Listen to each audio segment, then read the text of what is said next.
commencement a toujours suscité des combats et des moqueries. Il n'y a point de faible commencement sans adversité. Quand tu commences dans la faiblesse, laisse-moi te dire que personne ne te comprendra. Mais persévère, car le monde acclame souvent le résultat.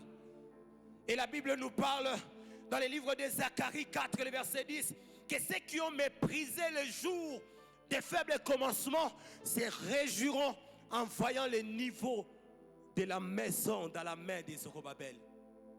Ce qui m'étonne de savoir que ce sont ces mêmes personnes qui se moquent du faible commencement qui viendront se réjouir avec toi. Alléluia. Continue, persévère sur cette allure, car ce qui est faible finira par devenir fort. Quelqu'un dit avance.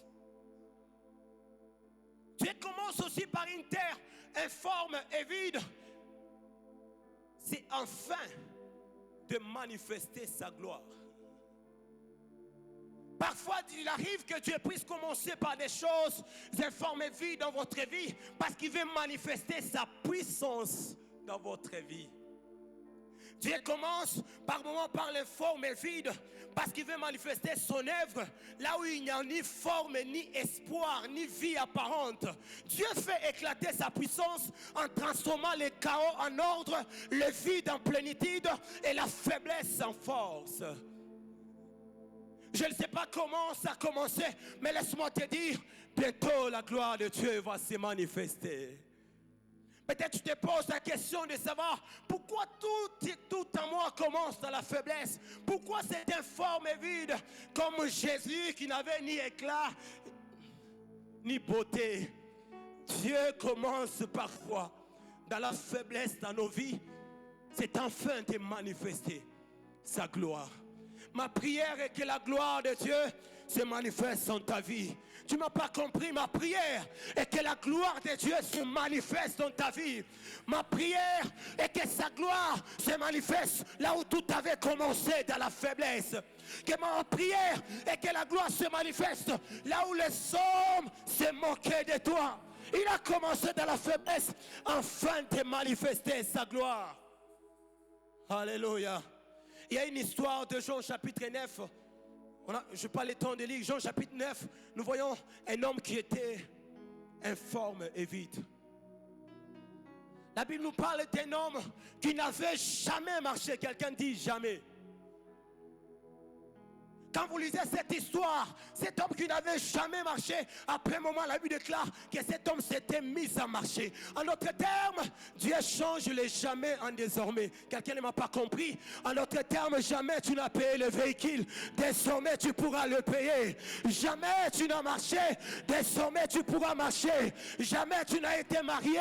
Désormais, tu seras marié. Tu n'as pas compris parce que ça ne te concerne pas. Jamais personne n'est élevé dans ta famille. Personne est entré dans le gouvernement. Désormais, Dieu suscitera des personnes qui entreront dans le gouvernement. Dieu change le jamais en désormais. Homme de Dieu, jamais vous n'avez rempli cette salle. Désormais, vous pourrez la remplir. Parce que Dieu change le jamais en désormais. Il n'avait jamais marché. Il était informe et vide. La Bible déclare que le disciple s'approche du maître, du Seigneur. Il lui demande, maître, pourquoi cet homme est-il né paralytique? Pourquoi il n'a jamais marché? Est-ce à cause de ses péchés? Ou bien à cause des péchés de ses parents? Jésus leur dit ceci, vous ne comprenez pas. Si cet homme est informe et vide, sachez que c'est enfin que les œuvres de Dieu soient manifestes. Alléluia. Ta vie est informe et vide. C'est enfin que les œuvres de Dieu sont manifestes. Ta famille est informe et vide. C'est enfin que les œuvres de Dieu sont manifestes. Cette vision est informe et vide. C'est enfin que les œuvres de Dieu soient manifestes. Quelqu'un dit pourquoi? Vous savez pourquoi j'ai dit ainsi? Parce que l'œuvre de Dieu ne peut jamais se manifester dans la vie d'une personne sans que la vie de cette personne n'essaye aussi manifester dans cette même gloire.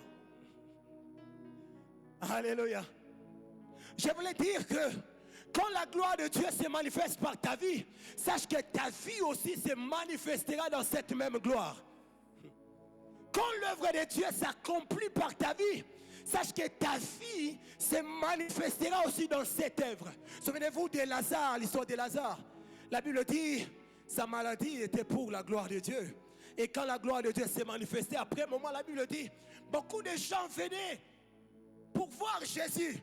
Mais ma Bible souligne que la plupart ne venaient pas seulement pour voir Jésus, mais ils venaient pour voir aussi Lazare que Jésus avait ressuscité. La gloire de Jésus